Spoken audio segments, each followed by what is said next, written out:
Hi, naghahanap po ba kayo ng property or lote dito sa Lipa City, Batangas para patayo ng bahay? Or nagtingin-tingin pa lang kayo ng location para sa future dream house nyo? Ako po si Joanne at ngayong araw ay samahan niyo ako para tinan ang property dito sa Lipa na posibleng maging future address nyo sa Batangas. Ito pong subdivision na to ay meron po siyang sukat na 200 hectares mahigit. Nariyan na po kasama ang golf course, may country club, may mga bahay na nakatayo, may simbahan, at maraming open spaces sa loob. Isa sa magandang feature ng development na to ay ang maluwag niyang driveway papasok sa loob ng community. Bago po tayo makapasok sa loob, ay may madadaanan tayong dalawang gate na may guardhouse. Pagpasok natin sa unang gate ay hindi pa yun ang residential area. Yun ang driveway papunta sa pangalawang gate. Pagkalagpas natin sa pangalawang gate, ay doon na po matatagpuan ang residential area. Dito sa residential area ng Summit Point ay may mga available lots pa. Ang regular cut po ng mga lote dito ay 150 square meters, may 180 square meters, at 204 square meters.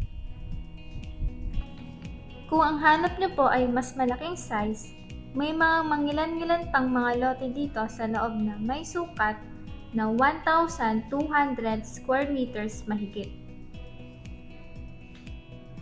Ang centerpiece ng development ay ang Golf and Country Club. Sa loob po ng country club ay may swimming pool, may tennis court, may basketball court, may badminton court, may bowling, may billiards, may kids play area para sa mga toddlers, may fitness gym, meron din pong sauna para sa babae at lalaki, may function rooms, at maluwag po ang parking area. Kapag kukuha po kayo ng residential lot dito, ay hindi po ibig sabihin ay member na kayo sa golf club or country club. Hindi po sila magkasama. Separate po pagiging lot owner at pagiging member sa country club at golf club. Pero nasa inyo po yun kung magpapamember kayo or hindi. Kaya wala po kayong required na babayaran ng monthly dues sa golf club or country club kung hindi naman po kayo member. Ang babayaran nyo lang po ay HOA dues or Homeowners Association dues. Sa ngayon, ang Homeowners Association dues ay 3 pesos per square meter per month. Yearly po siya binabayaran, hindi monthly. Ang start po ng pag-compute ng HOA dues ay pagkatapos nyo na po ma-fully paid ang inyong lupa. Kaya i-take note nyo po yun para aware kayo. Meron po kasing iba mga lot owners na hindi na-inform or nakalimutan. Kaya nagugulat na lang po sila na more than 3 years na pala silang hindi nakapagbayad ng HOA dues. Kasi 3 years ago pa sila na fully paid, kaya tuloy sila nagka-penalty. Kaya i-take note nyo po yun. Ilagay nyo sa calendar sa cellphone nyo para mag-alarm pag malapit na ang due date.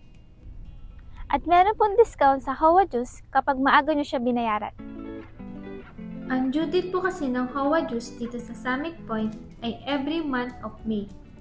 Kaya halimbawa po ay February or March pa lang ay nagbayad na kayo ng inyong HOA dues, ay meron po kayong discount na 20%.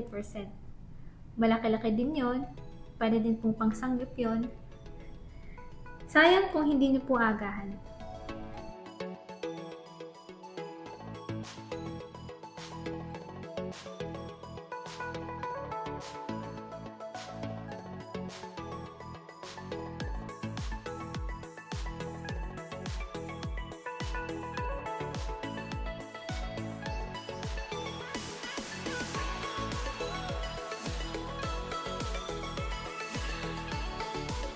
Ang daan po papunta dito kung galing Manila ay via SLEX, then pa Star Toll, then mag-exit po kayo sa Balete Exit Star Toll, tapos pakaliwa, papuntang Lipa Town proper. Ang Lipa ay located 1,200 feet above sea level. Kaya mapapansin niyo po na habang nasa expressway kayo at nagtatravel papunta sa site, ay dahan-dahan po kayong paakyat. Bukod sa elevation ng 1,200 feet above sea level, may 3 bundok na pumapalibot sa Lipa. At 2 po dito ay tanaw natin mula sa loob ng subdivision. Yun po ang Mount Malarayat Mountain Range at ang Mount Makiling. Parehas po silang may view dito sa Summit Point. Ang pangatlo naman ay ang Mount Makulot, pero hindi na po siya kita dito. Galing dito sa loob ng Summit Point ay may access road papunta sa Padre Pio Shrine, Santo Tomas, Batangas. Barangay road po siya na sementado at nasa tabi po siya ng Phase 3. Meron pong secondary entrance at exit gate sa Phase 3. Kaya pwede po kayong makadaan doon papunta sa Padre Pio, Santo Tomas, Batangas. At meron din pong daan doon papunta sa San Pablo, Laguna, via Lipa Alaminos Road naman. Kung sa main gate ang daan nyo palabas, ay nandun po ang way papunta sa JP Laurel Highway papunta sa The Outlets Lipa or SNR Lipa or pabalik ulit sa expressway. Ang masasabi ko sa Summit Point ay hindi po siya masyadong matao, pero buhay siya at sustainable. May mga iba't ibang libangan para sa mga nakatira dito at sa kanilang mga guests. May malawak na open space at mga greens na nandyan lang at nakapagbibigay ng maginhawang pakaramdam kung kinakailangan natin. Kung ganun po ang mga katangian na hinahanap nyo para sa inyong future home, ini-invite ko po kayo dito para tingnan.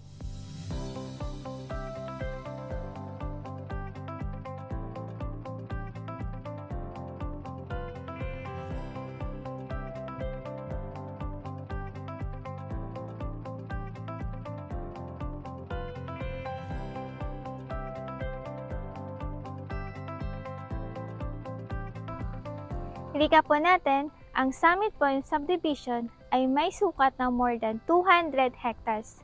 Malaki po ang open space nito dahil sa golf course na nasa loob. Ang regular size ng mga lote ay 150 square meters, 180 square meters, at 204 square meters.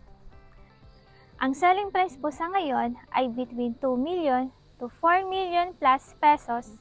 Depende po siya sa location at size ng lote. Yung mga malalaking size na 1,200 square meters mahigit ay nasa 20 million pesos na. Pero hindi po muna yun ang focus natin sa video na to.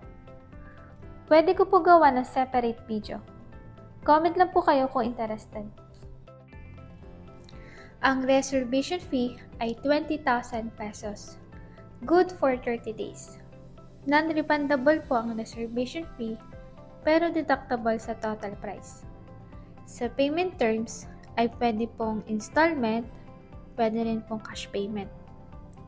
May mga ibang lots na outright cash payment lang ang term, pero mostly ay pwede pong installment basis up to 10 years to pay.